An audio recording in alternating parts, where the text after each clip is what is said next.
let me not risk too much to make sure that I get the next gig. Yeah, I was just shy of being, I guess, myself. But then you realize they hired you to be yourself. So then I started playing myself. And they noticed it right away. They can tell. You can feel the vibes were really, Dormitory glory story. Yeah, here's part 2 of Mr. Richard Davis's interview. I'm hoping to just cherish in the memory of a legend that helped me find my voice and connect with the right people as well in jazz and the life beyond. Just a great dude, and I hope that the interviews can capture some feelings and stories that maybe you had with him. Feel free to share with people. Use this page as sort of your launching pad for conversations. And there is a memorial page that I'll link to as well. Roy Haynes kind of associated you with Ahmed Jamal. Yeah, he always came to hear us when he was in town. And he was in town with Sarah Vaughan. So I just put that together that he might have liked what he heard me do. And when it came time to get a bass player, he probably recommended me. Yeah. So was there a fundamental, I don't know, shift, or was there a moment where you're like, because you said for the first 2 or 3 gigs with Sarah Vaughan and Roy Haynes, and who was the piano player? Jimmy Jones.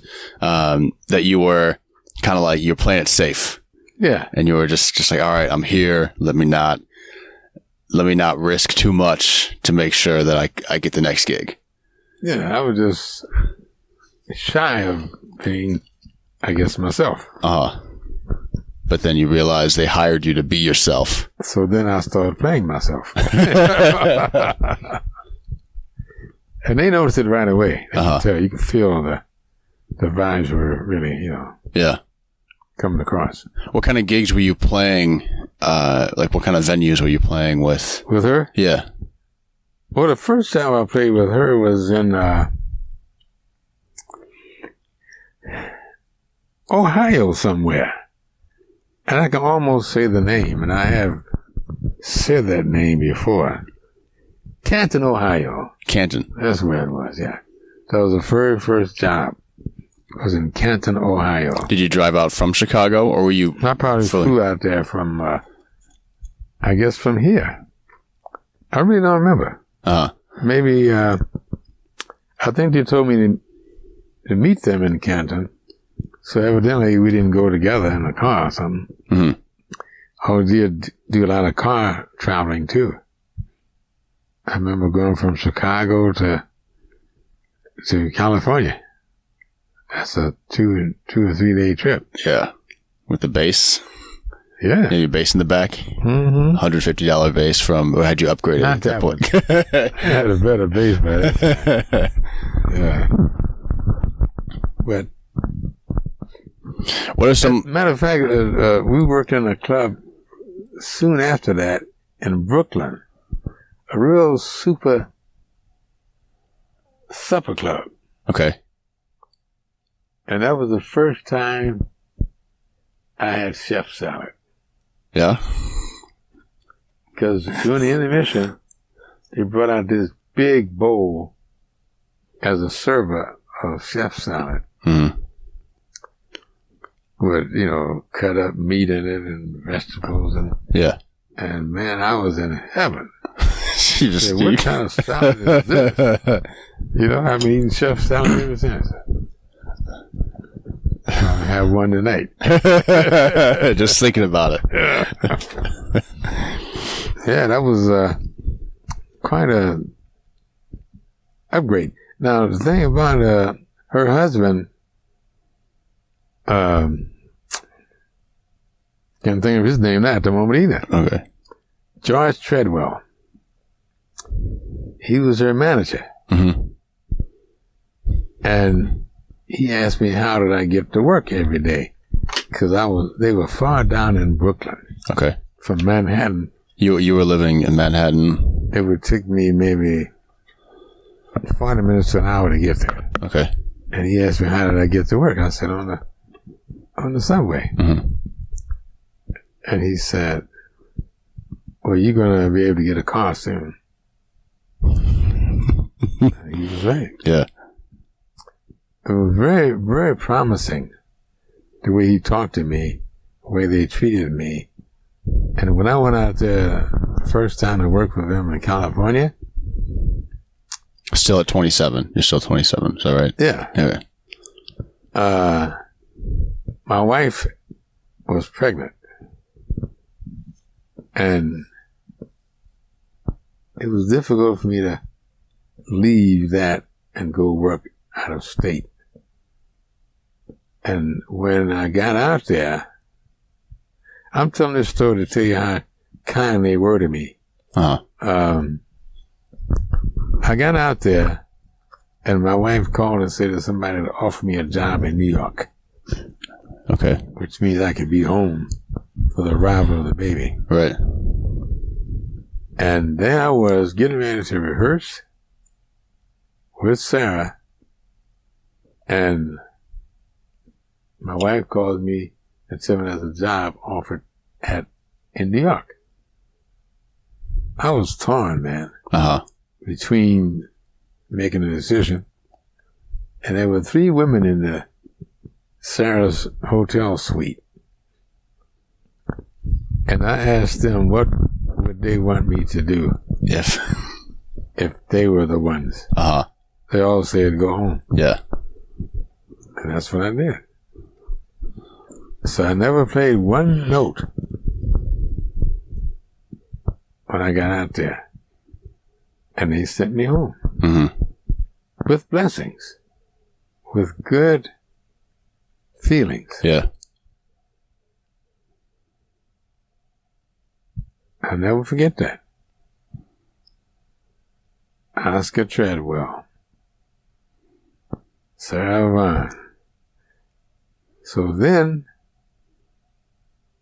when I got home, I'm rehearsing with this guy, piano player.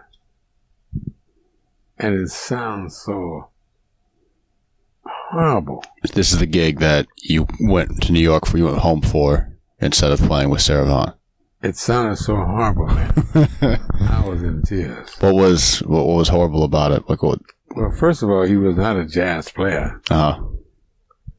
He was playing original compositions, which really gives you an escape mechanism. Mm-hmm. And he must have been rich, because he paid me for every rehearsal. And all the time I was playing with him, I'm saying to myself, God, my friends who would come to hear me play with him, when the set was over, they'd say, Richard, you're very unhappy. They could hear it. They could hear it, they could see it. And I was. I mean, one guy in particular who came around every night, he always wanted to play with Sarah Vaughan. And that was the closest, I guess, he came to playing with Sarah Vaughan, talking to this bass player that had been out there. but he did eventually play with her. And Joe Jones, the drummer, Papa Joe Jones, not Philly. Not Philly. He came in and he said, your kid won't need you till he's 13. Go back. That was his take. So finally, it just got to me, man. I was going nuts. And I called her, Sarah Vaughan. She was still in California at that same hotel. Okay. And I heard her voice, and she heard my voice. The first thing she says, Richard, when you coming back out here? That bass player we got ain't playing shit. That was just good news. Yeah. But I had to tell my wife that I was going away from home. Yeah. That was not easy. So, and what year is this? So you're 27. 57. 57. And they told me to meet them in Canton, Ohio. That their office would call me for details. Okay.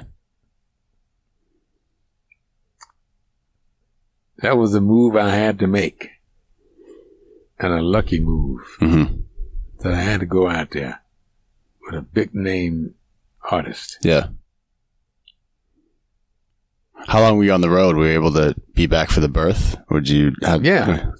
Luckily I was. Uh-huh. But with Sarah Vaughan, it wasn't like you were working every week on the road. Mm-hmm. The space between... I guess the longest I've ever stayed on the road was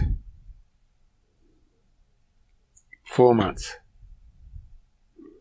in Europe. Okay. What was that? Huh? When was that? How old were you? I was 58. Okay. That's still with Sarah? Yeah. Okay. 4 months. Was she an authoritarian in rehearsals, or everyone knew what to do by the time you're playing with Sarah Vaughan? You kind of know what's up. She was one of the easiest persons to play with. First of all, she had high music value and quality. She was a piano player. And she enjoyed being around musicians who knew what they were doing. And with Jimmy Jones there, you can't miss. Mm-hmm. You might say he was the musical director. I learned so much from him, man. Those harmonies he played and all those things. It was a blessing. Yeah. And playing with Roy Haynes too.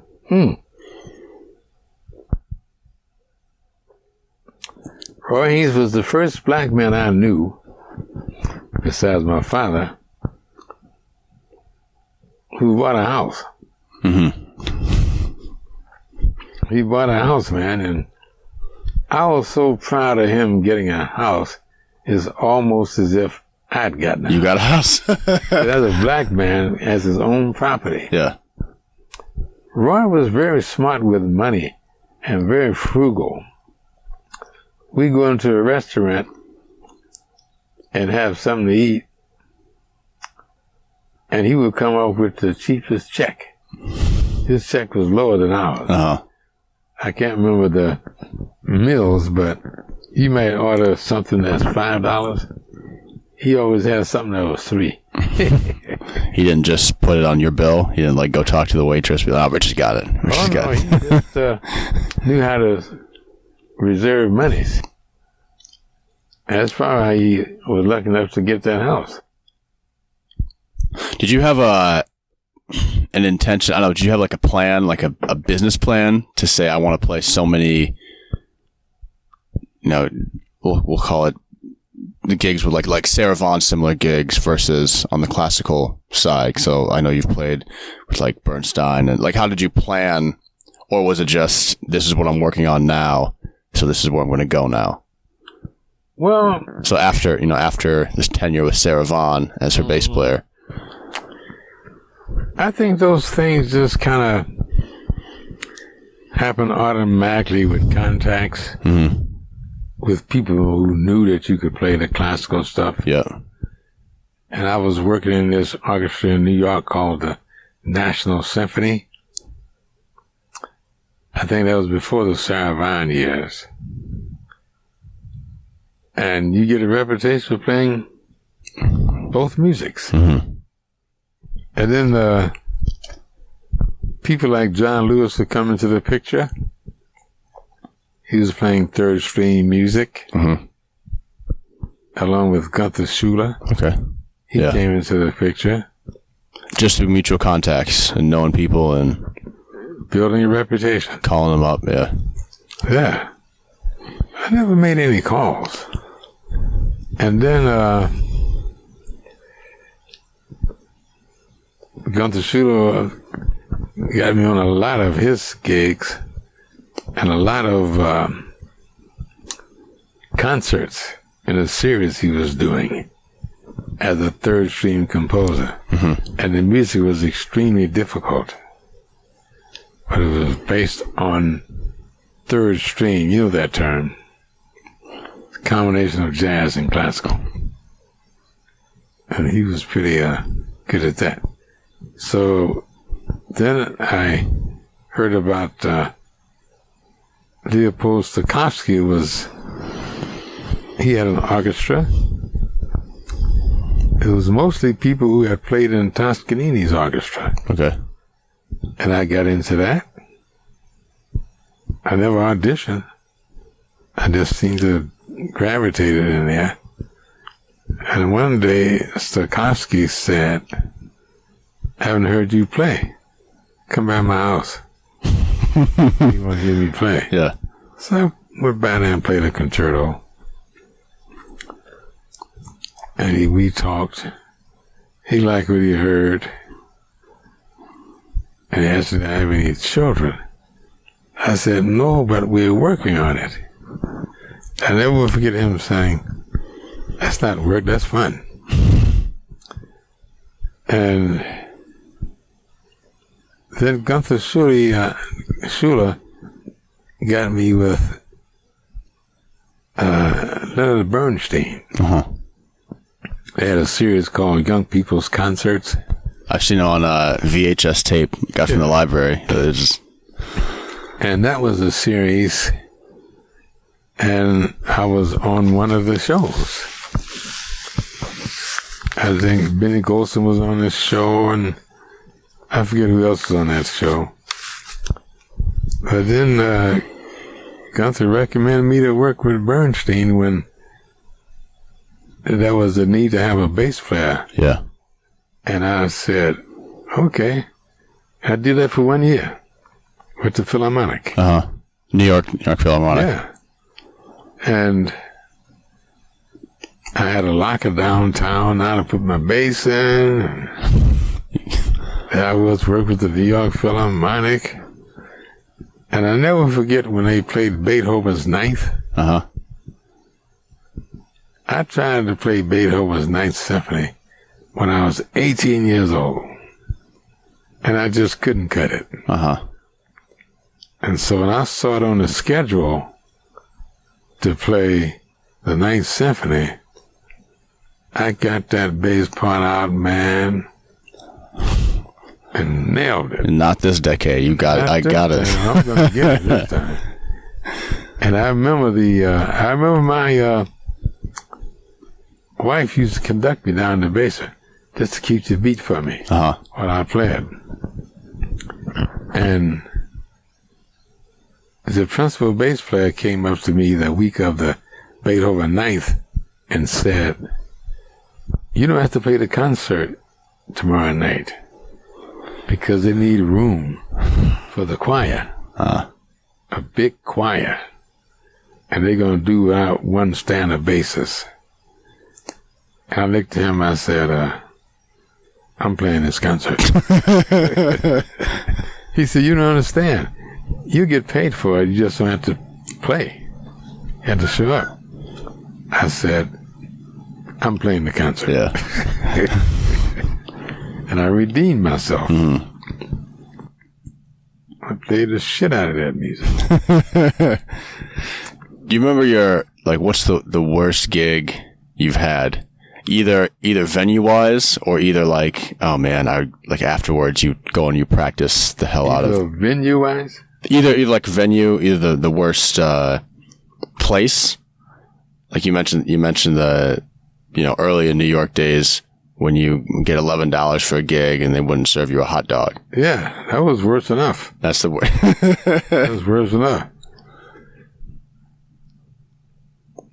Who of your band leaders would you say kicked your ass the most? Band leaders? Or like people that hired you, your employers. What do you mean by kick your ass? Say you're doing something wrong, or I never had that. Mm-hmm. I never had that experience. I imagine some have had, but I never had any complications with band leaders on that level of excellence or whatever you want to call it. I guess because I was on top of things with the bass. Mm-hmm. So I never had anybody give me bad news. Bad news. Yeah. If I think hard enough, I might come up with somebody. Can you tell the story when Miles Davis called you up? Oh, you've heard it before? I've heard it years ago. You want the whole story? I'd like the whole story. We got plenty of time. Okay. Miles had called me once before to work with him, and I couldn't do it. Mm-hmm. He called his second time, and he said, "Hey, Richard, why don't you go to California with me?" And I said, "Miles, I've stopped traveling. I want to come home and stay home. Mm-hmm. So I can't go." And he said, "Why not?" I said, "I told my wife I'm going to stay home." He said, "Man, why does I understand musicians got to travel? Come on out of here, motherfucker." I said, "Miles, I can't go." And he says, "I hear you going out with that bitch Lena Horne." He must have heard I was going to take an 8-week tour with her. Uh-huh. And so I said, "Well, that's just for a short time. I'm going to do this little package. And then that's it." And he said, "How'd you like to wake up in the morning and she's laying in the bed next to you?" He's always talking that talk. Uh-huh. So I kept telling him no. And he kept trying to entice me to come. And he said, "Richard, if you come out to California, I got a bitch out there who will suck your dick underwater." And then when I told that story, I ended right there. And students were wondering, did I take the job or did I not take the job? But I told them that I asked him, "What time does the next plane leave?" And the other answer I said to him was, "I found out that the woman got drowned." I'll leave it up at that. Okay. Yeah, I'll pause it, yeah. That was perfect timing as well, the story. Right at the end of the story. Yeah. So what year was that with when Miles called you up? To go out on the road with him? Yeah. That was 63. Uh-huh. Because that's when I decided to stop traveling. Mm-hmm. I left Sarah then.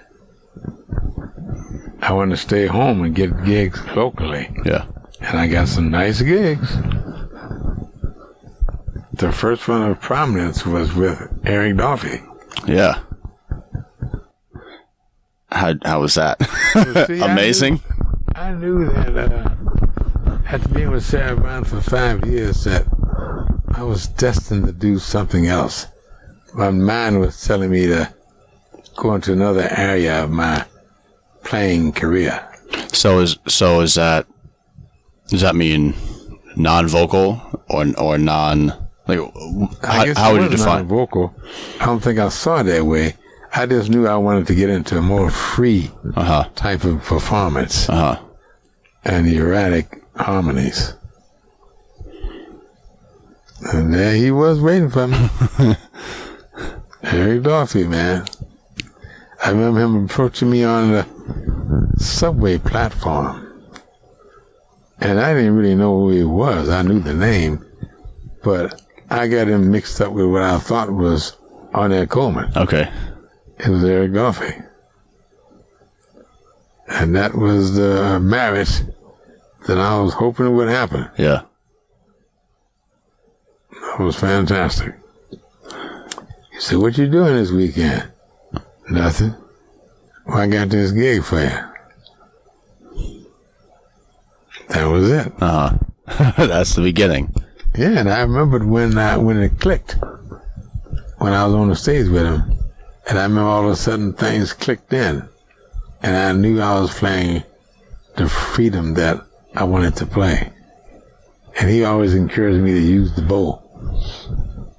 So, and we used to rehearse all the time in those lofts down in the Barre. He's the first one to introduce me to swordfish steaks. Swordfish steaks? Yeah. He said, you ever have a swordfish steak? I said, no, what is that? He took me right across the street to the fish market down on those docks on the west side and bought a swordfish steak. Came home and cooked it. Hey, Eric was he was quite a kind person. He's like an angel. Mm-hmm. Taking care of people, looking out for people. He would go and buy groceries for people who didn't have any money, musicians who just come into town. He would even give them some of his gigs. He just had a heart like gold, man. Mm-hmm. And when I met his mother and father, I could see where it came from. Right. I went to California, and there they were. Sadie and Eric Dolphy Sr. So it seems like all your relationships, at least the ones you speak fondly of, you had friends, like professional, relationships. You also had personal friendships with all the musicians and all the people that, you stayed around, because it's obviously more about the performance, because then obviously the more comfortable you are with somebody and who they are as a human being, that's going to come out and reflect in your playing. Mm-hmm. Was that a conscious thing, or was it just like, we should just hang out because we know that we're of a similar cloth? The music was never really discussed. We never had rehearsals. We might have had a rehearsal just to learn the heads, but we never discussed the music, and that's what I think was naturally intuitive and innate. We never discussed the music. Mm-hmm. Did I read the letter I wrote to this guy? Yeah. About that? Yeah. That's difficult to explain. Even as I'm sitting here now, and I'm talking to a musician, it's difficult to explain. But I knew that all of a sudden I felt that I was one with Eric Dolphy. I was hearing what he was doing, and I was complimenting it. I still get lots of calls about those days and the recordings. I think the most calls I get about that association was out to lunch. I have to go back and listen to it one of these days and see what was on the menu. Swordfish steaks. That's an idea.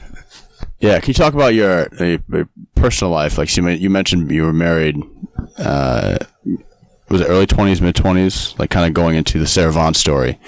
Yeah, that was in.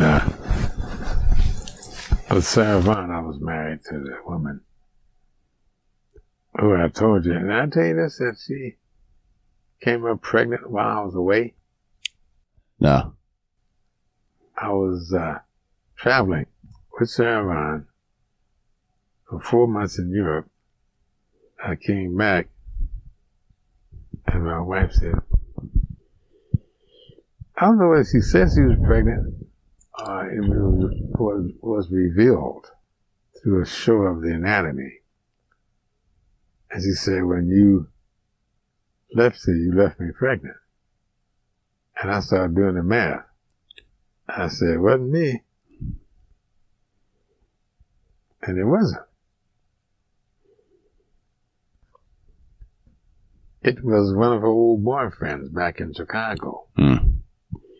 Did the two of you meet in Chicago and then move to New York? We were in high school together. Okay. So did you marry high school sweetheart from... She was not a high school sweetheart then. Okay. Just somebody I knew of. Okay. But you moved to New York together? No. Oh. Separately. Okay. And I think people told each of us that each of us was in New York and we sought each other out. She was living in the YWCA. Okay. I was living in a hotel on 52nd Street. And what? Broadway, right across the street from Birdland. Okay. Yeah. Right across the street from Birdland. It's called the Alvin Hotel. Okay.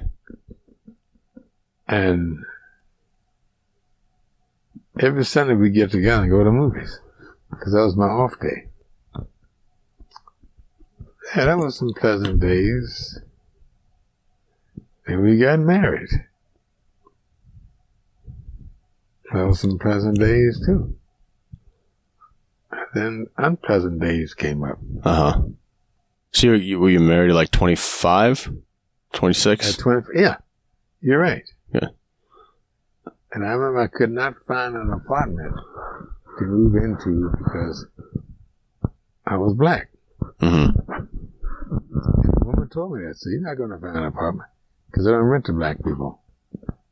Black in New York in 1955. Yeah. And finally, the guy with Sarah Vaughan, the road manager, knew somebody who had an apartment, a two-family house in the Bronx. And he was from Barbados. And he gave me an apartment. Uh-huh. It was in a Jewish neighborhood. I was the only black person around. Fortune. Uh-huh. That was, and I've always heard that people from islands were smart with money and investors. Uh-huh. And that reminded me of Roy Haynes. His folks were from the islands. Yeah. So there I had an apartment now. I didn't have no furniture. I had cardboard boxes spread out. I had an old steamer trunk. You know what a steamer trunk is? Is that like the big box? Yeah. With the thick padlock on the front? Steamer trunk, I think, because that's what they would put on boats. It was like a dresser drawer. I've seen them in the movies. We had that. That was my furniture. And when I started working with Sarah Vaughan, I bought my first furniture. I remember that color. Green marble dining room table. Marble design. Uh-huh. Okay. And I bought it in the Bronx, down a hill toward the 3rd Avenue L. I live near the Yankee Stadium. Okay. And I went down there and paid this guy for that dining room set. He said, we'll deliver it at such and such a time. I said, well, you deliver it, but I'm going to take one chair. And just to start. I was so glad to own some friends. I took that chair up the hill, man. Then he brought the rest of it up there. You were just sitting there waiting. Yeah. You probably positioned it right where it was going to go. Yeah. Just to wait for the rest to come. And things took on a momentum. Furniture this, furniture that. And I was really feeling success. Because I was working with Sarah Vaughan on the Birdland tour. I was working 3 jobs at once. One with Sarah Vaughan, and on the tour, I was working with Birdland All-Stars, and also with Bud Powell. So I had 3 jobs. And what I was getting with Sarah Vaughan, I was getting the same salary with the other two. Man, I was talking about. You were hitting from poverty to riches. Were you in a union at all, or were you?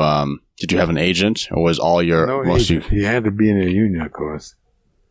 But I never have had an agent. Mm-hmm. But I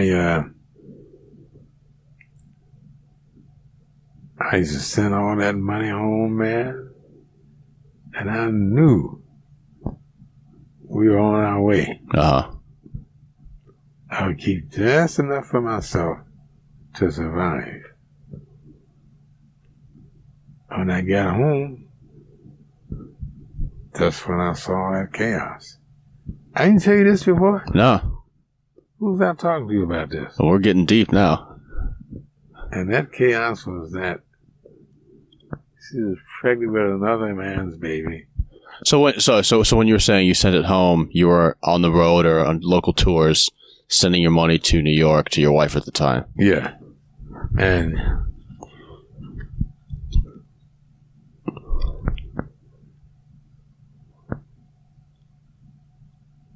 I suspected something. Because one night she went out with a friend. Supposed to be going to a movie. Uh-huh.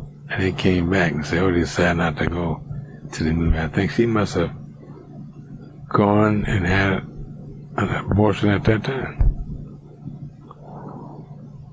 So I said, you must be under some kind of stress. It might be a good idea to spend some time in Chicago with your sister and come back when your head is together. So you're trying to say it without trying to say it. Like just I was trying to save it though. Yeah. Yeah, you're trying to say like, you know, let's take a couple of weeks without saying let's take a couple of weeks. Like spend some time with your family, loved ones. You picked up on that. I said, I'll give you 3 months to get back here. She never came back. Mm. And then I was beginning to feel relief.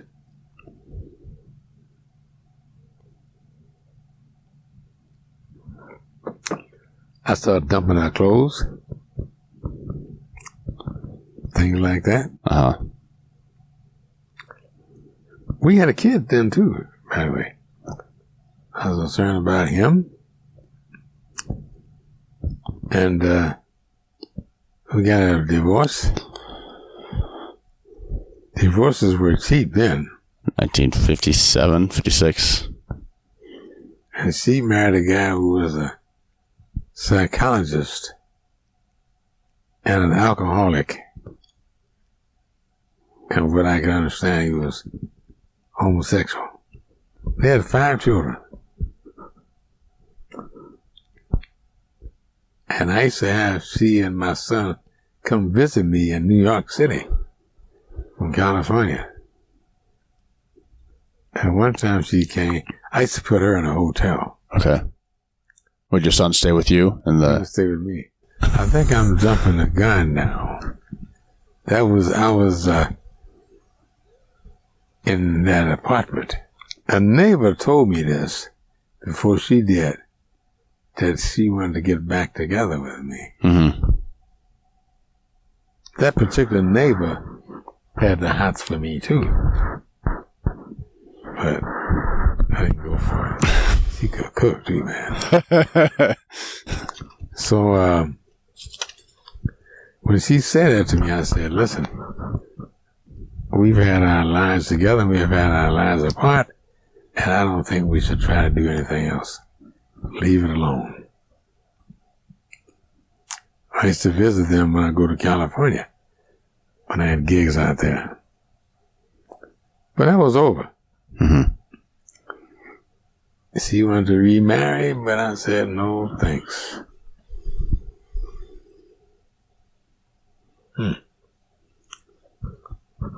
Take me somewhere. What's next? Yeah, well, thanks for sharing that. It seems like a very personal moment that you're able to talk about. Do you have other stories? Like, how'd you hook up with Dex? Because Dexter Gordon is one of my guys. How'd you connect with him? And then I guess just by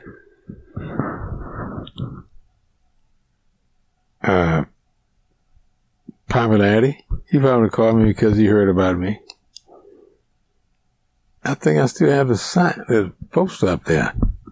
I saw a poster with you and Johnny Griffin from like in mid '80s, early '80s. Right on that staircase. Yeah, it's not a picture. It's a concert from I think a jazz festival. I don't know if it's Chicago, but yeah, it's on the staircase. I had something out there with Dexter Gordon. He called me to work with him at the Philharmonic Hall or somewhere. And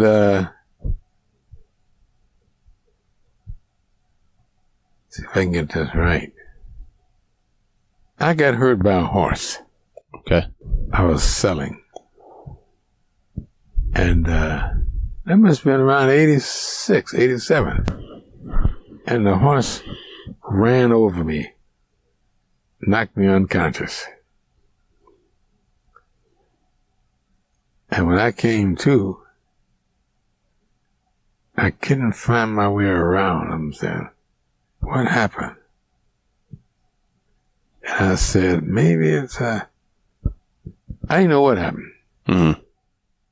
You were just riding horses. No, I was riding horses, but this time I was on the ground. And I was putting the horses in the barn. Okay. Just to take x-rays, because I was going to sell them. Sometimes you had to take an x-ray for the potential owner of their legs. And the horse is very gregarious. So I had this one horse I had corralled out of the barn. So then the other one, I'm getting ready to close that barn door, man. And he just ran over me. And when I came to, I was balancing myself to stand up. And I said, well, let me go upstairs to the house. I had to climb a little hill to get up to the house. And I said, but I got to stay out here a little while so I can get my head together. This is here? Like, where are you? Where are you living? Here now. Uh-huh. Wisconsin. I didn't want my wife to see me in that state. And no sooner I walked the house, she said, what's wrong with you? Caught. So, I think I had a stiff back or something. Then I noticed my glasses were not on my face. And I went back and found my glasses on the ground. Now, because of that blow,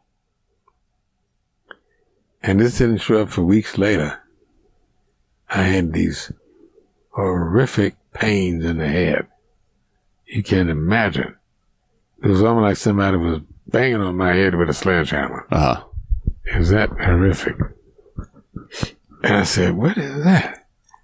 I think the first time I noticed it, I was in the classroom. So then I would notice it at different times of the day. And I was getting ready to go to Europe with J.J. Johnson. Uh-huh. I was on the plane, and sitting next to me on the plane was a professor from the university. And we were talking. As we talked, that pain kept coming. Yeah. And I just grinned and bared it, man. I just had to hold on and not let it out that I was in that much pain. So I went to Europe with that pain still in my head. I called the doctor in somewhere to come and treat me. And all he did was just treated me. It wasn't like he was trying to get rid of that pain. Yeah. He didn't know what it was. Yeah. This is in Europe, so you're on the It road. cost me $300. And that was all the spending money I had. To fix something you should have checked out before you left. Exactly. Yeah. But see, I'm kind of like a breadwinner, and I'll sacrifice good sense to keep the flow of money coming in. When I got back, I went to the doctor. He says, we're going to operate on you right away. You have blood between the brain and the skull. I call it aneurysm or something? Aneurysm, yeah, brain aneurysm. So I was in the hospital, man.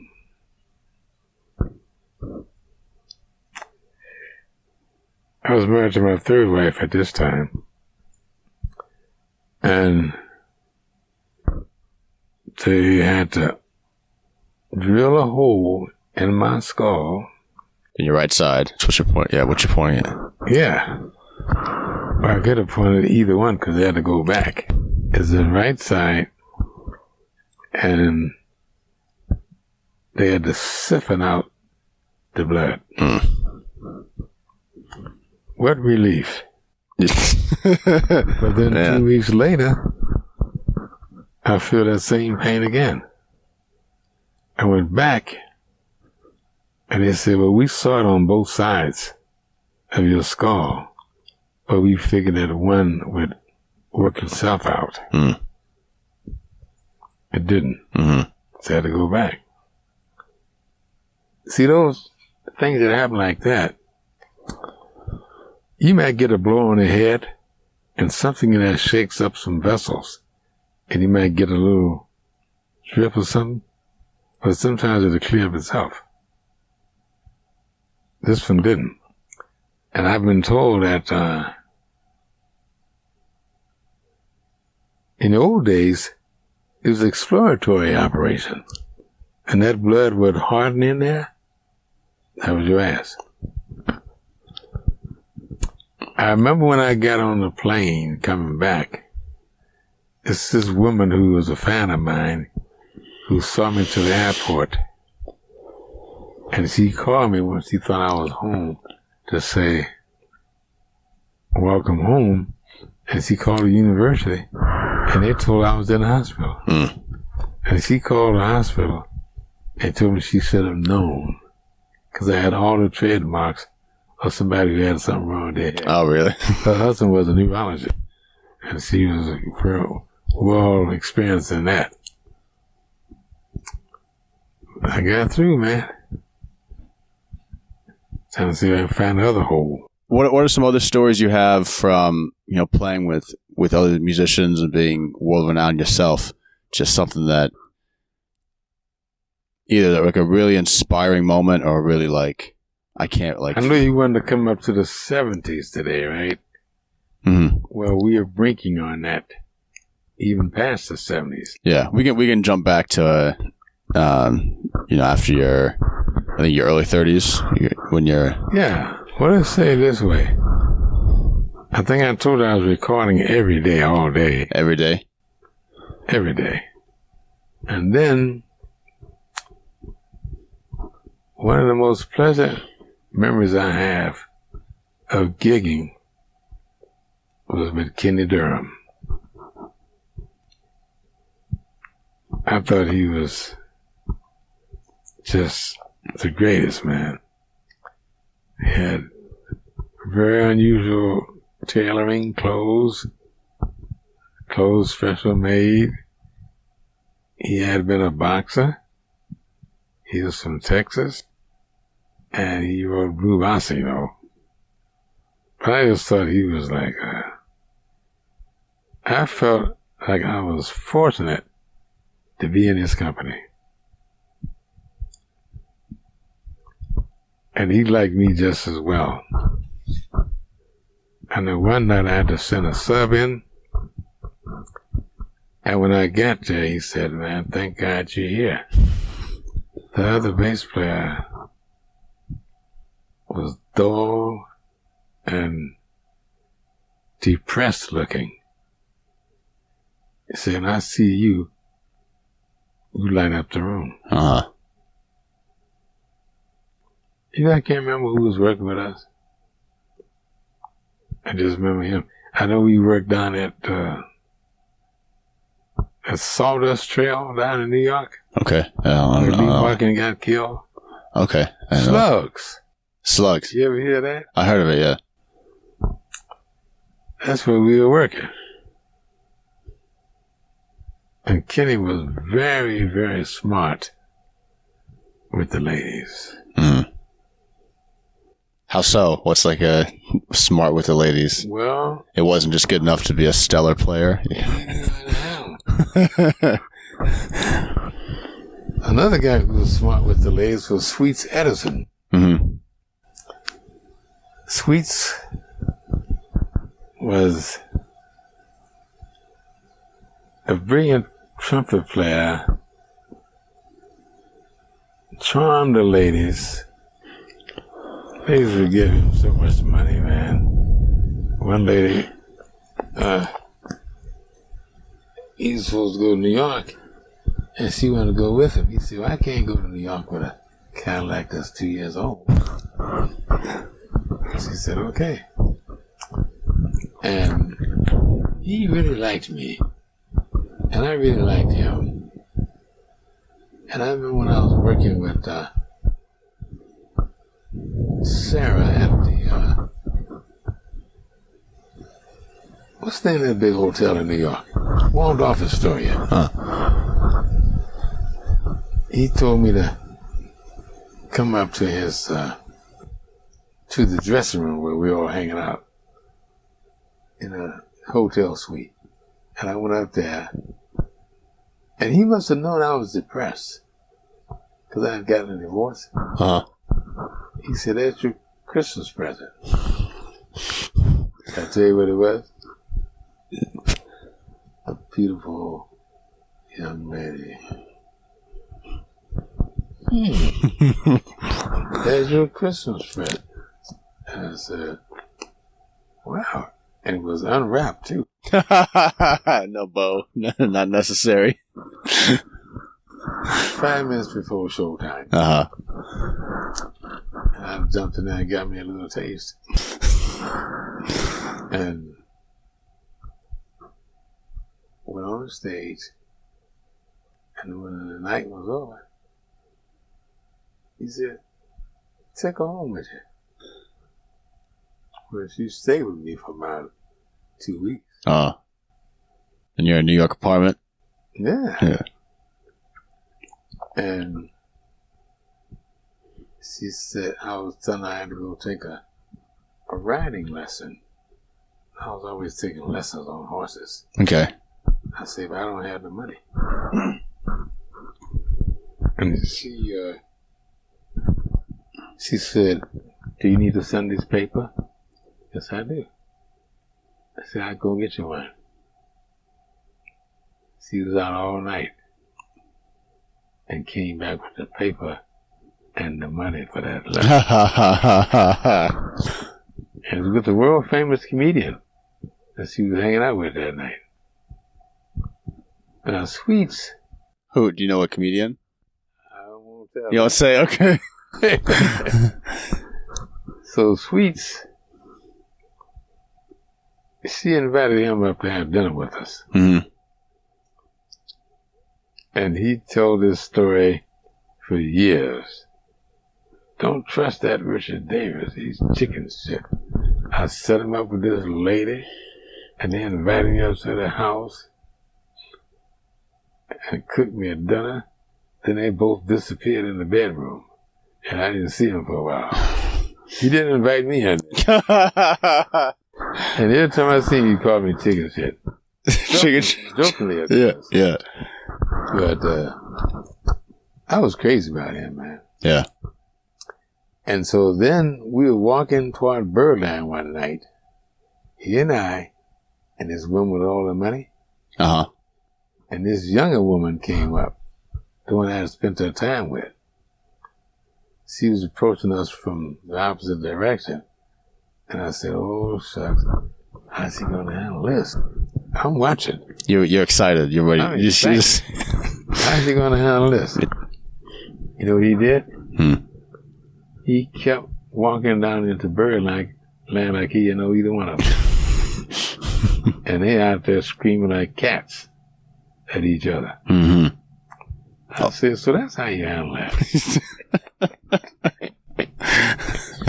You don't get in the middle of it. Yeah, you just let them do their thing. That was a lesson.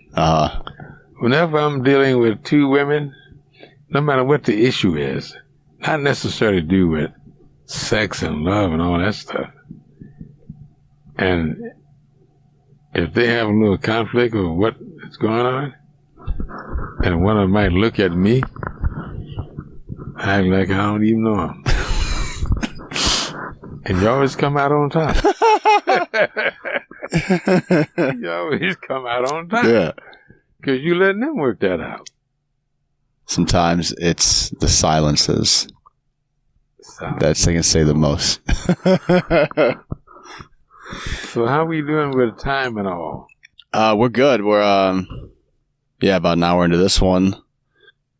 Maybe just a couple more questions, and I think we'll be okay. I'm going to practice some before I leave this afternoon. Yeah. Do you mind if I watch you practice? No, that's okay. Okay. Cool. I got to be on my treadmill too, by the way. Okay. I got to do that too.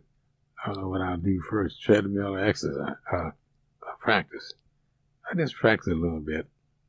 I could even set up. Would you mind if I record like some of your practicing? No. I think it'd be awesome. Just be running over little things. Okay. Cool. You've been divorced 2 or 3 times? Yeah. Okay. Do you feel that in your playing, like a more personal, like playing with loss, maybe as overcoming failure, like as an experience that you bring into your playing consciously, or is it just part of a life experience that? Oh, you mean when I play them, I think about these losses? Yeah. No, not really. I remember years ago when I have an argument with my wife. When I picked up the bass, I could flush that out and just think about the music. I always thought I was fortunate because I know that they didn't have anything like that to go to. You think that was positive or negative? Because the whole... From what I'm hearing, I think you're saying, can I absorb myself into the music deep enough to let the other thing go out the window? Right. I've done that several times. Do you think it's healthier to... I think it's a fortune that I can do that. Other than any musician can do that. And even if it is sad, you put that in there too. Yeah. Mm-hmm. Mm-hmm. Whatever you think of, you put that into the performance. And probably especially more when you're practicing. Yeah. Mm-hmm. Like when I practice certain things, I have a lot of positive things in mind. I might have a singer in mind. I might have a saxophone sound in mind. Johnny Hodges, for instance. I might have a vocalist in mind like Moffo. And I try to imitate the sound that is presented in my mind from what I've gotten from them. I do that a lot. Moffo is one of my favorites. You gotta look him up. One of my favorites, man. When I first saw her in a studio, I was in there for something. I forget what I was doing. It's big orchestra. And she walked in with her husband. I think he was an executive with RCA or somebody. And I walked right up to her and said, I love you. He's probably used to that. Everybody loved his wife. And Moffo, man. You know the song Vocalise? Yeah, yeah. You should hear a recording of that, man. So when I play with the bow and control and slow, I think of her recording. Smooth as silk. It's just, I style a lot of my performance, especially with the bow, after vocalists. Because I think they have the quality that I like to imitate when I bow the bass. So maybe one last thought about playing with like Springsteen and Sinatra, and I think Barbra Streisand was also in your credits, and Van Morrison. Yeah. Were those mostly through studio, like the studio gigs, or they wanted a bass player? Yeah, if you want to go through one of those things at a time, I'll address each one. Okay, yeah. When we start with Sinatra. He was in the studio, but I didn't feel I was playing with him. Yeah. Because we were mostly overdubbing. Oh, okay. I just saw him in the studio. You just say, what's up? Mm-hmm. How about Barbra Streisand? That was a dream. Can you hear me okay? That was a dream because I was to work with one of the most famous arrangers, composers, who was her accompanist, and he was her arranger, a guy named Peter Metz. Okay. M-A-T-Z. And when you're around Peter Metz, no matter who's in front of the line, you're in heaven. He was just that kind of a guy with the music and his being, the way he was. When I went to his funeral, his wife, I stayed at his widow's house, and she said, let me show you something. On his desk was a picture of Persia when she was about 6 months old. That's how he liked me. I had my daughter's picture on his desk for 20 or more years. That's sweet. Yeah. He was just that kind of a guy. I worked many, many jobs with him. We did all the Streisand dates. There was a show called Hullabaloo. We did that. Man, I was with him so much. And when he first hired me, he asked his wife, should he call me? Because he was nervous, because I'm known as a jazz musician. He thought I would look at that music as kind of corny. No. She said, call him. He only said yes or no. That's a lesson in, in entrepreneurship or in business too. Like, there's the worst you can hear is a no. And so, what do you really got to lose? Why are you being scared? Yeah. You mentioned 2 or 3 other names. Oh, yeah. Bruce Springsteen. Okay. That's the story. That's a story. Okay. Like I said, I was recording with everybody. Yep. And this is around what year? This is like late 60s, early 70s? 60s. Uh-huh. I was recording with everybody. Daily. Yeah. I get a call to come to this studio. I get there. I don't know anybody in the studio because it's going to be an overdub. I'm going to dub some bass on. And I see a couple of guys in the control booth. I don't know where they are either. So one guy said, Richard, put the headset on. We want you to hear this track. I want you to make up a bass part. Now, meanwhile, before I went down there was a young guy at my house visiting me, bass player. Okay. He wanted to study with me. So I was always putting him off. Okay. Just one day he came to the house, and we sitting down talking. I said, look, I got to go do a session now. You're welcome to go with me if you want. He had his girlfriend with him. And they got all excited. I said, yeah, no problem.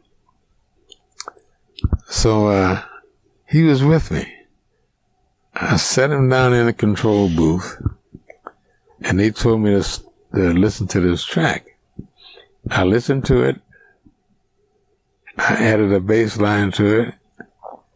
And they said, Richard, it's okay, but what you're playing is a little too close to the guitar.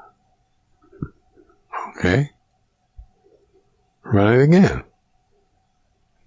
They run it again, and he said, it's okay, but it's a little too close to the drum. So they can't tell you what to do. Okay. You have to feel your way in. They can just tell you what's not, what they don't like. Yeah. It's too close to the drums. Well, that guy I took to the studio with me, he jumped up and he said, do you know who you're talking to? He got pissed, man. Yeah. He jumps up. He thought I was God anyway. He jumps up. Do you know who you're talking to? And I looked at him and I said, hey, man, shut up. So I put the bass down. I go in the control booth and get him to calm down.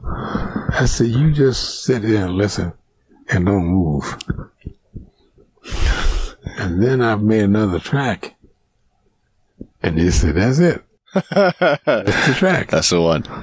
Because they said, what would you do if you just walked in here, saw some music on the stand and play around? I said, that's what I did when I walked in here. So they don't know what they want until they hear it, but they can't tell you what to do. So, and then I went home and my wife said, who you calling with today? I said, some guy with a Jewish sounding name. I don't know who. It was him. Man. Now, years later, Caroline, you met Caroline. Yeah. Her family is crazy about Bruce Springsteen. Really crazy about him. And I said, have y'all ever met him? No. We don't think we can fit into that bag. I said, well, if you want to, I'll introduce you to him. And I did. They were in heaven. And then that was in Minnesota. I sat in with him in Milwaukee. Cool. They were just floored. You mentioned another name? Van Morrison. What do you know about me and him? Anything? I know, I don't know stories, but I know there's 2 albums. Was one Astral Weeks? Yeah. Have you heard it? Yeah. Unpleasant memories. Yeah. Not on that particular day, but later on. How did it evolve? Okay. I was working for some producers in New York. You might say I was their house bass player. Okay. Everything they did, I was on. You ever hear the Mamas and Papas? Yeah. You ever hear Mama Cass? Yeah. All those dates I was doing. Okay. So one day they asked me if I would like to do this date with this guy coming from Ireland or somewhere.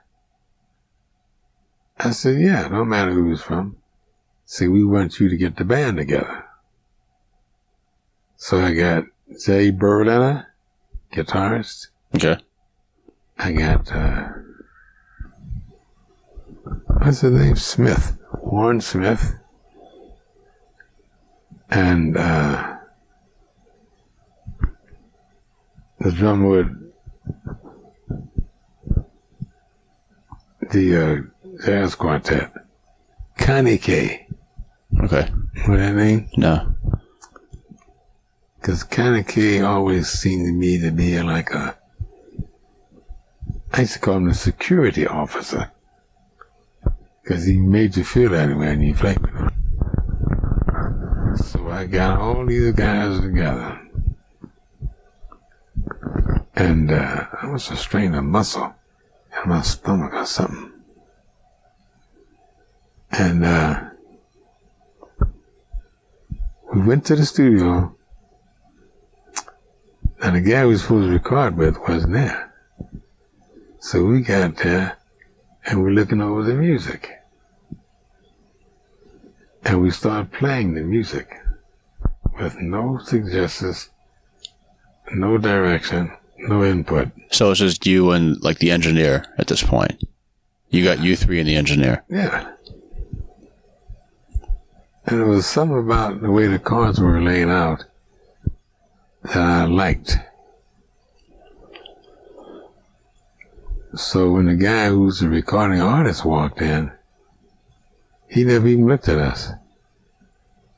He went in a corner somewhere, sat down in the recording booth, and he started singing. That album is considered one of the best albums in the last 25 years, among the top 50. And people say it's because of the bass line. I get that all the time. Now, there's been so many stories about that recording, and none of them are true. Somebody said, including Van Morrison, who is kind of like an asshole. And I think you're the first one I'm really telling this story to. Some people witnessed it. But somebody said in the writer, I'm trying to think of the guy who produced this thing. He and I talk about it a lot. Okay. Because he was there. And he said that Van Morrison brought in his bass player to show me what to play. I don't remember seeing anybody in there. If there was somebody there who I didn't recognize, nobody spoke to me about what to play. Yeah. So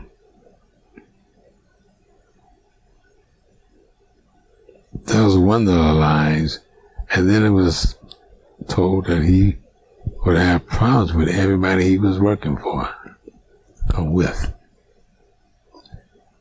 Ended up being one of those problems when he wanted to go and record it again on a concert tour. Like a live version of the album? I'm the one who created and was responsible, many people say, for setting the atmosphere of that date. But he had this drummer with him, he had this person with him, that person with him. None of them never looked at each other. And when I play with somebody, I like to see the eyes. Yeah. What happened there? And the piano player, Roger Calloway, you know that name? He was asking for some help from the piano player who worked with Van Morrison. And that date got so out of hand that it was just not enjoyable. Yeah. And Caroline was there. And when he walked in the studio, the first thing he said was, "What kind of bass is Richard playing?" Hadn't even heard the bass yet. Then I knew it was my turn to go. What kind of bass is he playing? And the guy said, "I don't know." Then he asked Caroline, "Do you know what kind of bass he's playing?" She said, "I don't know. It's got a lion's head on it or something like that." And she could tell that something was stinky. I heard he was jealous of the music from before because we all outshined him.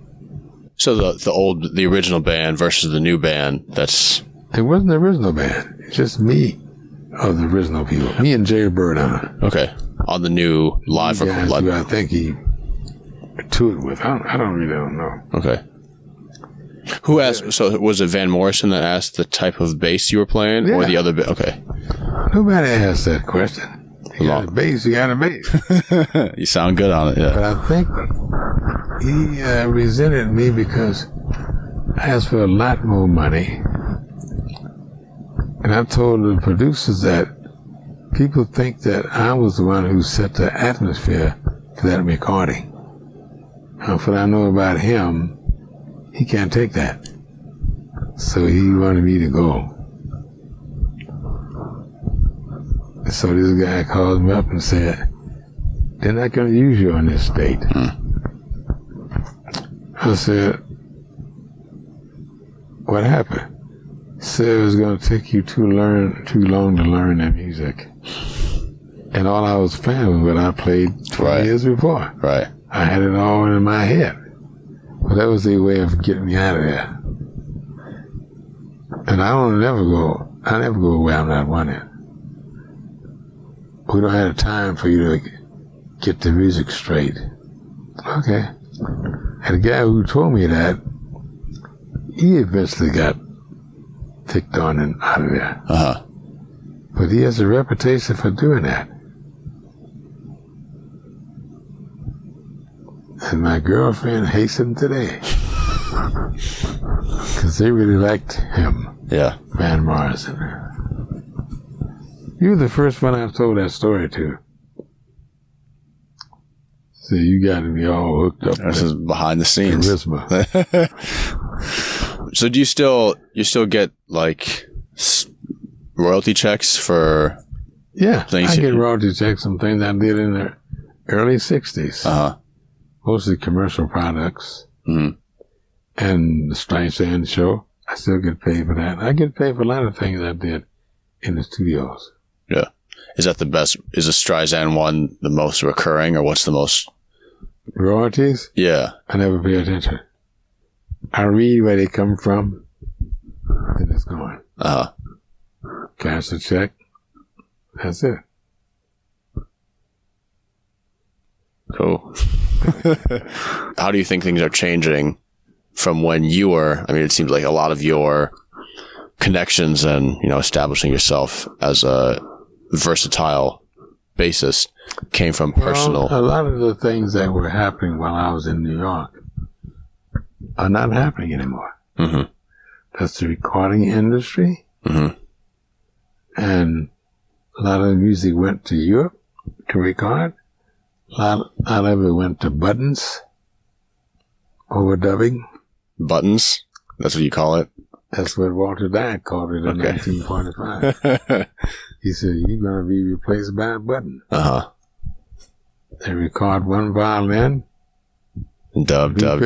And make it sound like 32. Yeah. That's musicians out of work. Yeah. He was right. So, as far as those things I was doing there, when I go back there once in a while, the same guys who were recording all day long with ensembles that I was part of, mm-hmm. they're not doing any recordings. Yeah. Some of them are back out on the road.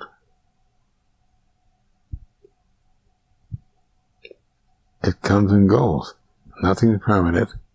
And while we were doing those recordings, he thought that was going to last for forever. Hundreds of years. Yeah. People have their own contained groups. They don't need, I did a lot of dates at the Electric Lady at Jimi Hendrix studio. Yeah. Yeah. Okay. There's one other thing I found that, do you know the site Wikipedia?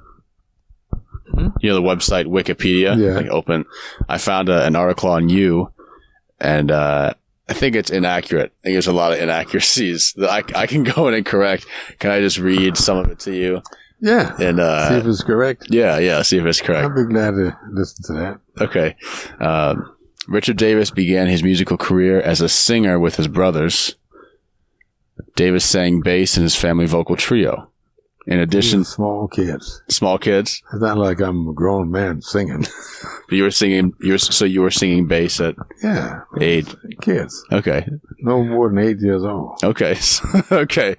A very early career. Very early singing career. Career? There wasn't no career.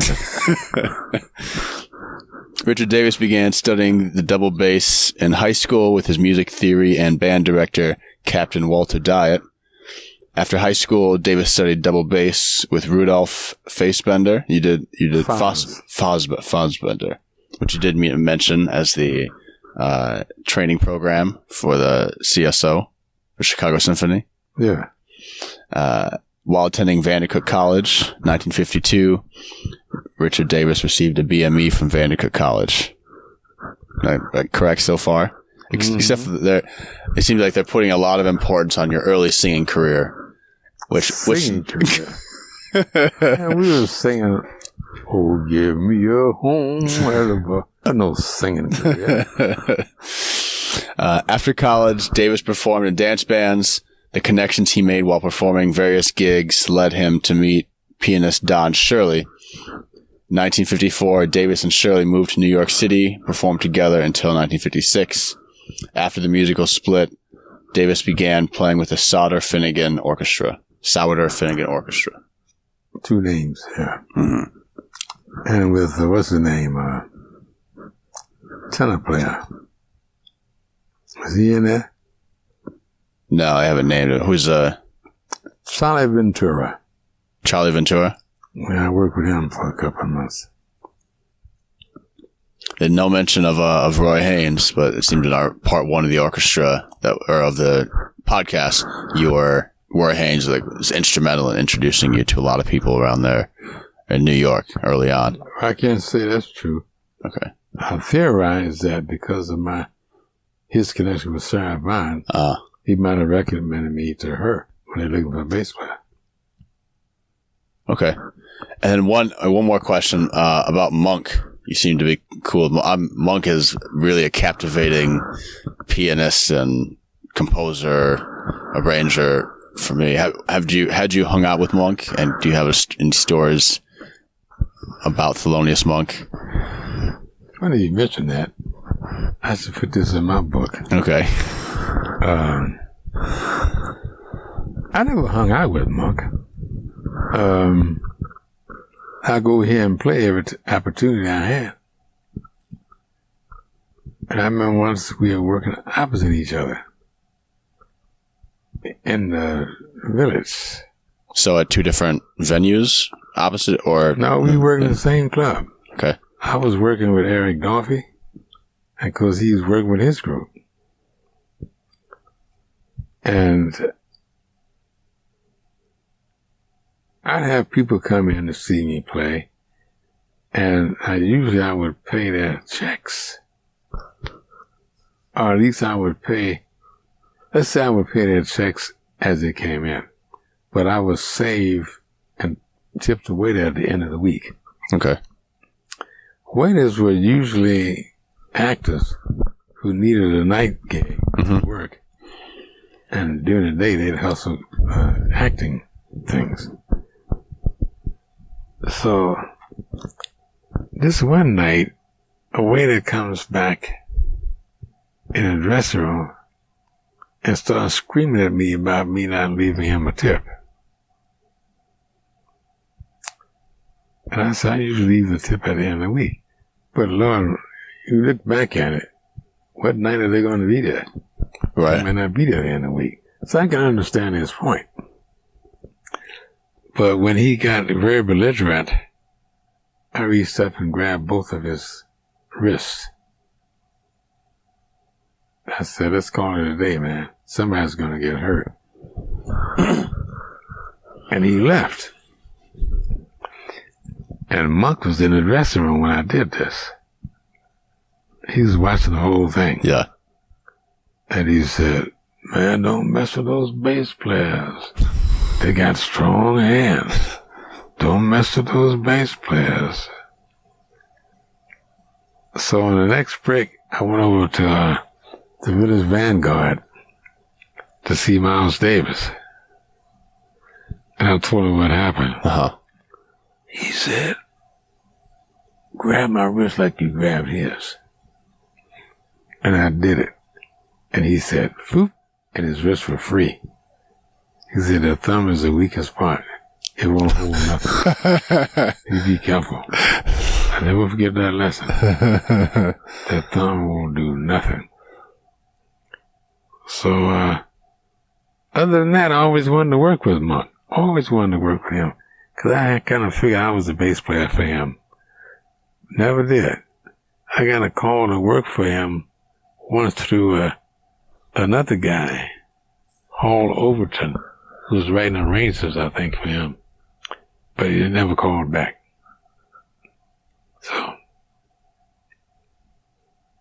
That's the only thing I have to say about Monk and my association with him. Cool. Any other burning words of wisdom?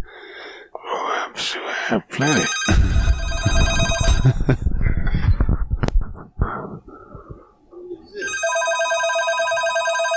So I can't think of any particular stories to tell you right now. Probably because I'm getting exhausted. All right. Well, just practice lightly row. For all the fans out there, practice your lightly row. All 12 keys. And, well, yeah, then just thank you for... First one, I didn't know that song. I know, it's a standard. Lightly row, Blue Monk, Oleo, it's all there. Sure is. Well, thank you for taking the time to speak with me. This has been great, and hopefully I'll catch you on doing some recording stuff. On the treadmill, I go up and play the bass a little bit so you can get on your way. Okay. I come around here and spend about a half an hour on the treadmill. Okay. Yeah.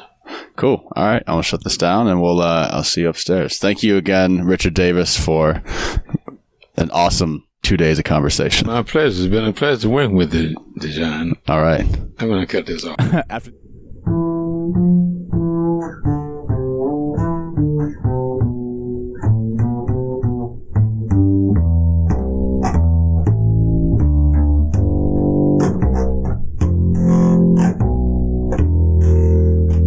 Just can't find them.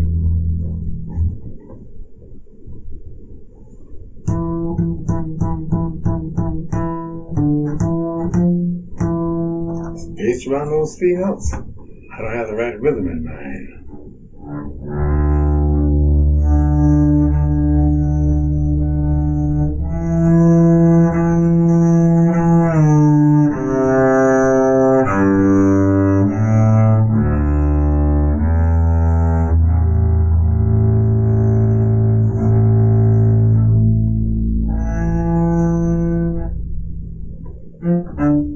Can't for the life of me think of that melody.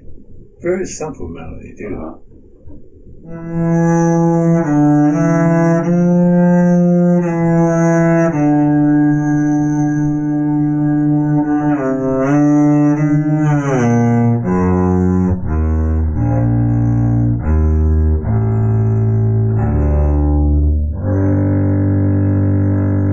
That's it. Is that? Yeah. That's it. You find it with the bow? I haven't found it yet. Okay. I'm through with the camera. Okay. It's okay. Well, thank you. Thank you for that brief display. You'll find that melody.